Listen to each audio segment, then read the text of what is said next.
Quick video. This video is gonna be about Alessandro Cagliostro. I think that's his name. Let's see here. Cagliostro was an Italian adventurer, a self-styled magician. He became a glamorous figure associated with royal courts of Europe, where he pursued various occult arts, including psychic healing, alchemy, and scrying. His reputation lingered for many decades after his death, but continued to deteriorate as he came to be regarded as a charlatan and an impostor. This view, fortified by the savage attack of Thomas Carlyle in 1833, who pronounced him the quack of quacks, such of that of W.R.H. Trowbridge in his Cagliostro, the splendor and misery of a master of magic, attempted a rehabilitation.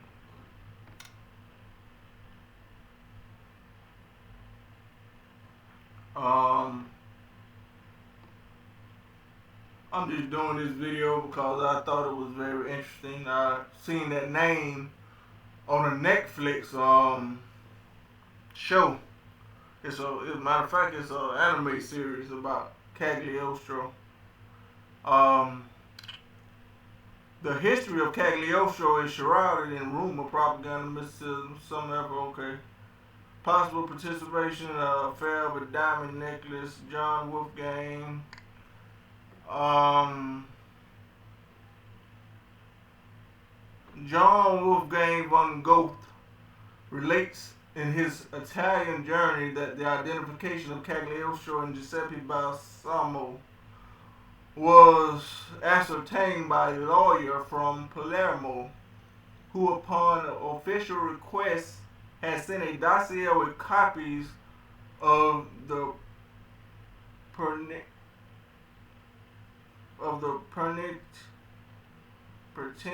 documents to France. Goethe met the lawyers in April 1787 and saw the documents and Balsamo's pedigree. Balsamo's great-grandfather, Matteo Martello,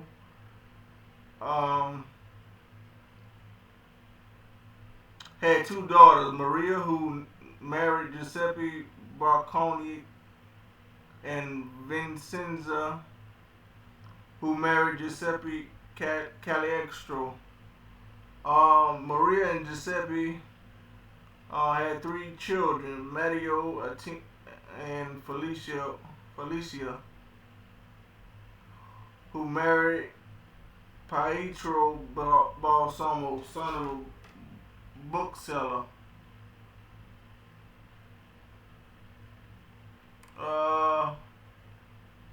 Let's see here, Cagliostro. Let me go down here.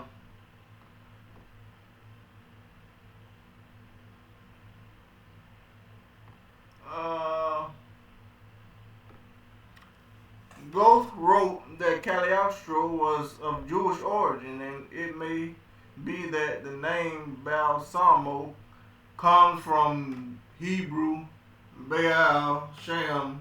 Cagliostro himself publicly ascertained that he was a disciple of Ham Falk, I guess, the Baal Shem of London.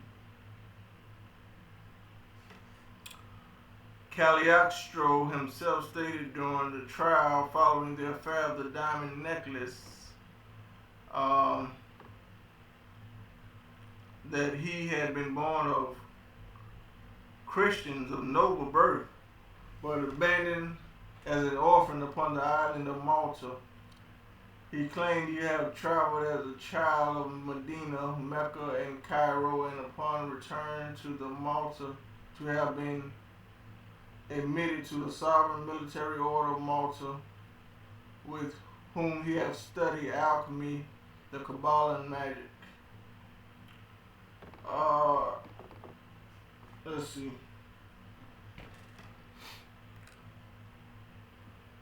Early life.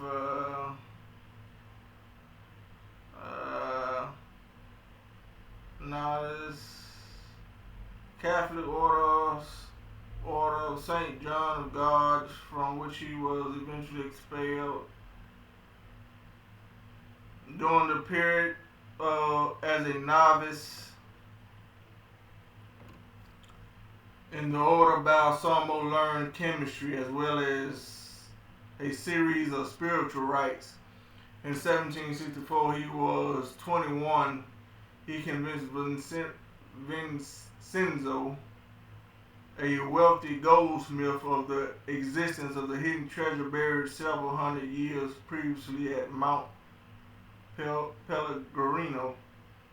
The young man's knowledge of the occult marino reason would be valuable in preventing the duo from being attacked by magical creatures guarding the treasure. In preparation for the expedition to Mount Pellegrino, however, Balsamo requested 70 pieces of silver from Marano. When time came for the two to dig up the supposed treasure, Balsamo attacked Marino, who was left bleeding and wondering what had happened to the boy. In his mind, the beating he had been subjected to had been the work of jinns.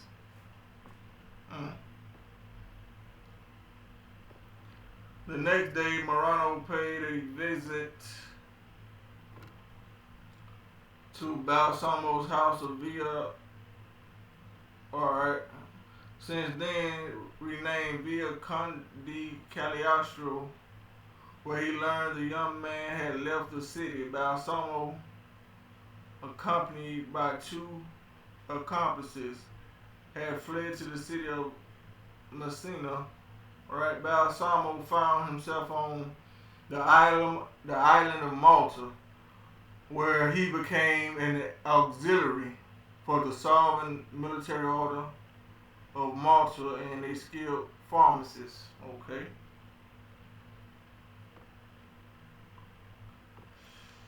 Early 1768, left Rome, where he managed a land himself job, Secretary Cardinal Orsini. Balsamo soon started leading a double life, selling magical Egyptian amulets and engravings pasted on boards and painted over to look like paintings of the many Sicilian experiments and ex-convicts he met during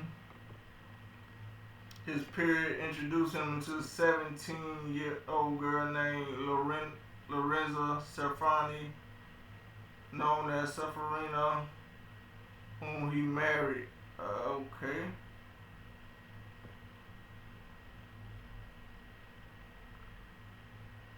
I'm not gonna get into all this.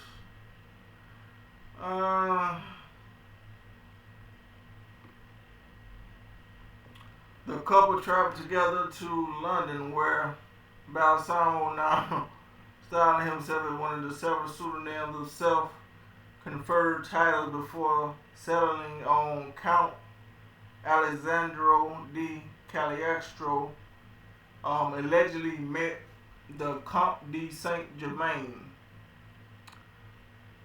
Cagliostro traveled throughout Europe, especially to Courland, Russia, Poland, Germany, and later France. His fame grew to the point that he was even recommended as a physician to Benjamin Franklin, during a stay in Paris. Okay. Uh, on April 1777, Joseph Cagliostro was admitted as a Freemason in the Experience Lodge, number 289 in Gerrard Street, Soho, London, in December 1777. Cagliostro and Serafina left London for the mainland, after which they traveled through the various German states, visiting lodges of the rite of strict observance, looking for converts to Cagliostro's Egyptian Freemasonry. In February 1779, Cagliostro traveled to Mantua,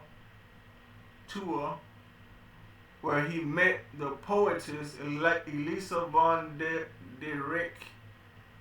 in September 1780. After failing in St. Petersburg to win the patronage of Russian Tsar Catherine the Great, Cagliostro made their way to Strasbourg.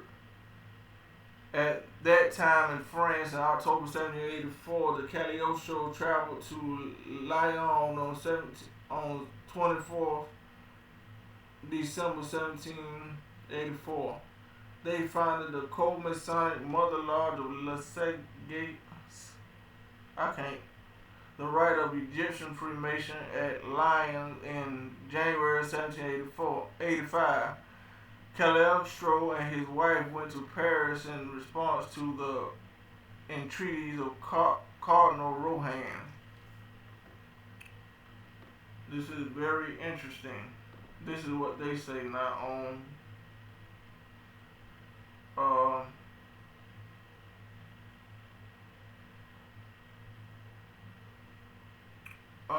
Wikipedia.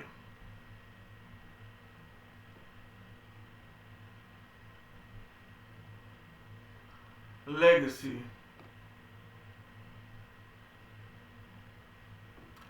Portuguese author Camilo Castelo Branco credits to Balsamo the creation of the Egyptian rite of the Freemasons and extensive work of the diffusion of Freemasonry by opening lodges all over Europe and by introducing the acceptance of women into the community. The idea of an Egyptian Freemasonry was maintained in Italy by the Rite of Mizraim, founded in 1813 by the three Jewish Bernardi brothers, and in France, the Rite of Mizraim, founded in 1838 by Jacques Ente Marconi. These unified under Giuseppe Garibaldi as the ancient and primitive rite of Memphis and Mizraim in 1881. Cagliostro was an extraordinary forger. In his autobiography narrated an encounter with Cagliostro was able to forward a letter by Casanova despite being unable to understand it. Occult historians Louis Spence comments in his entry of Cagliostro that the swindler put his finagled wealth to good use by starting and funding a chain of maternity hospitals and orphanages around the continent. He carried an alchemist's manuscript, the Holy Trianon, French esoteric book, allegedly authored by Count Saint Germain Okay. And others with him on his ill-fated journey to Rome, and it is alleged that he wrote it. Occultist Aleister Crowley believed Cagliostro was one of his previous incarnations. This is very interesting. And the reason why I'm doing a video on this, because I was looking at what it is. The show on Netflix. What name was it?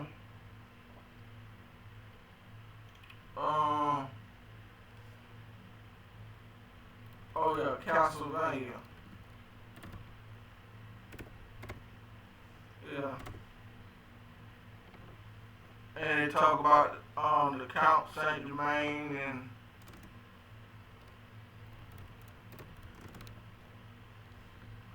talk about all that on there. Alright. So I started looking into other stuff and it led me to him. And I found it very interesting. Very interesting.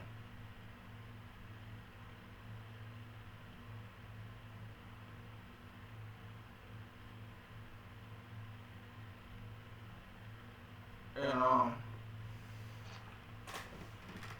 we're going to go to the other half of this video, the other part of this video I want to show. Is this book I bought, right? This book I bought,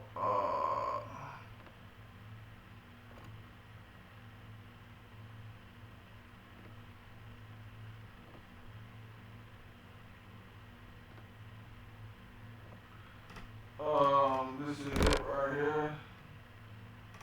The book of Abramelin. See, this is a newly revised version. They got a different version though, right? A previous version before this one. I'm just gonna go through a little piece of the book. A little highlight portion of the book.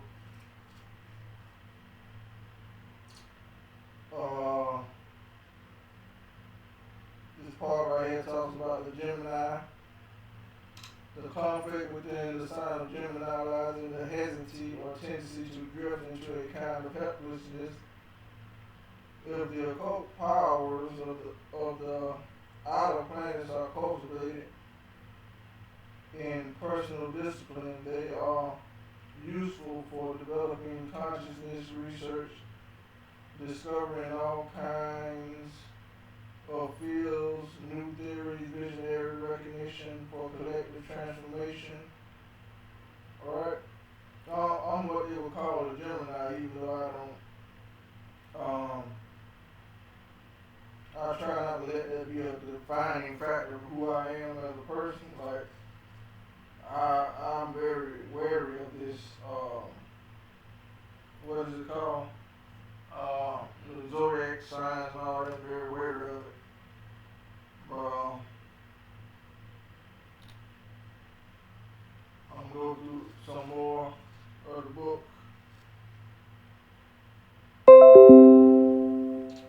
The masters. Oh, as a matter of fact, let me do this. Let me go to the first part. Let me go to this part. Alright, let me do that.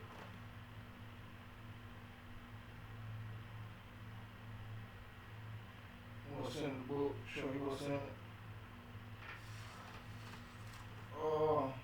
Table of contents.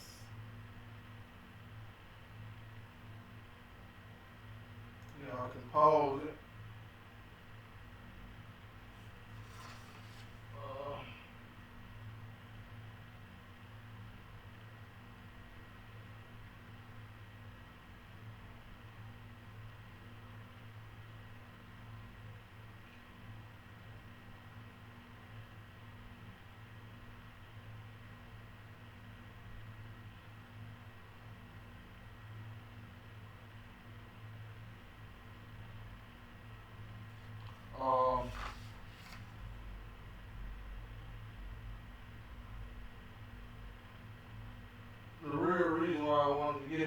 book is because what it says about numbers and the Kabbalah.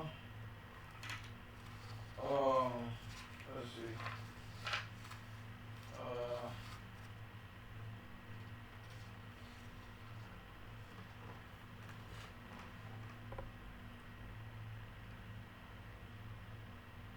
This is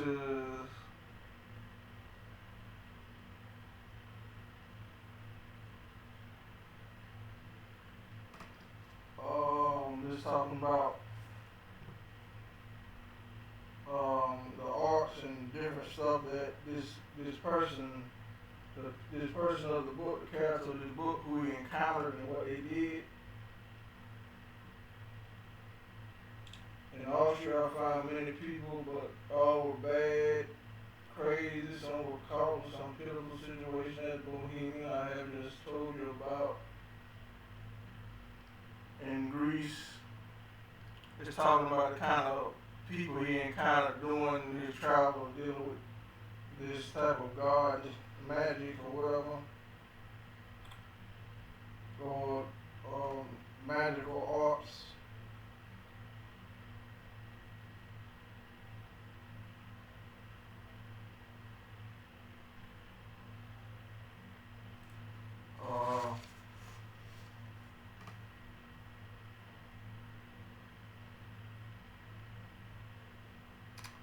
This book is very interesting, you know.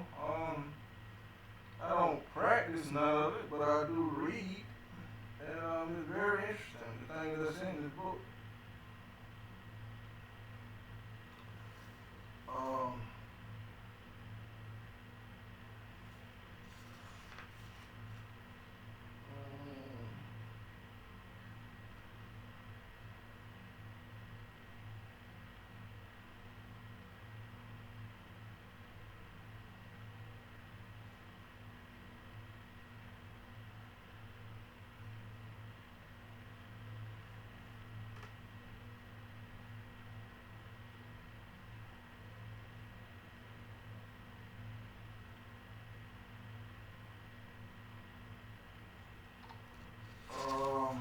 Let's see.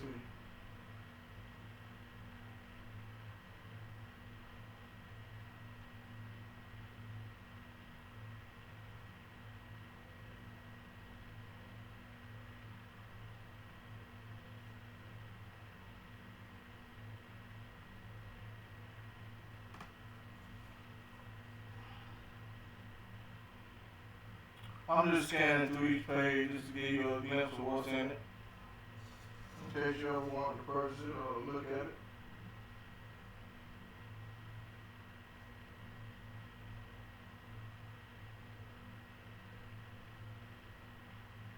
Holy Kabbalah, talk about the Kabbalah. Let's see. Where's the other one? I think this is it. Be careful about two things. Really, this book is talking about showing you about rituals that he was doing, how to contact your holy guardian angel or whatever. Like I said, I don't practice none of this stuff, but it's very interesting.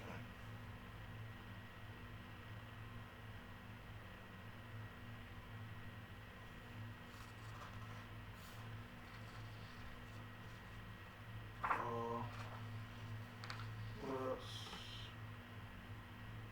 Oh, this is the part right here. Not this one, but the next page.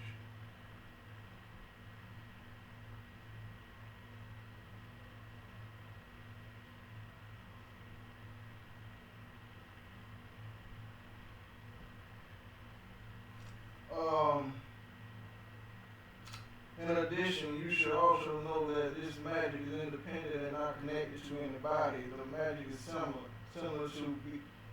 to but weaker than the Kabbalah.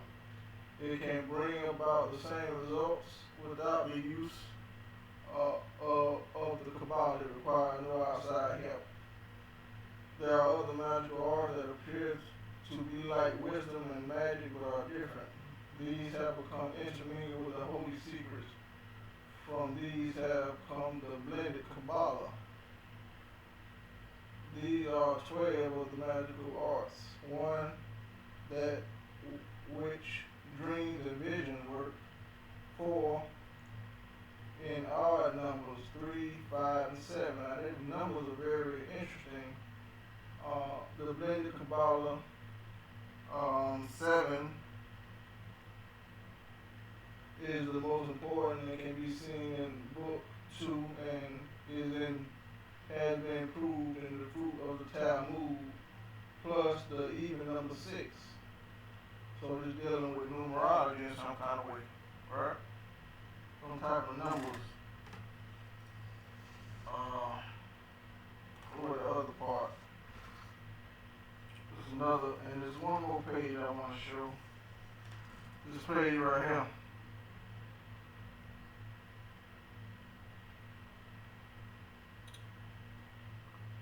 Never give up the craft, the monarch, the craft. Solomon was the first to misuse it. Right? That's why I said this book is very, very interesting, man. It talks about a lot of different stuff and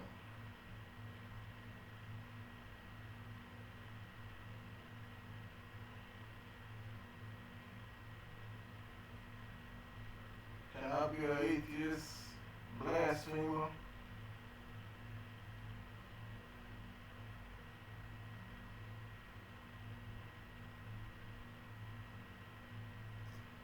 But yeah, that's all I really wanted to show about that part, you know.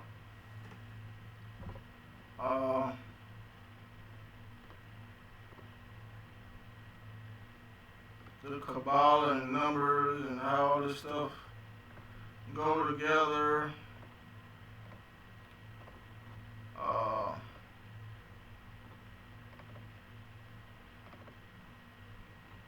Yeah, Cagliostro.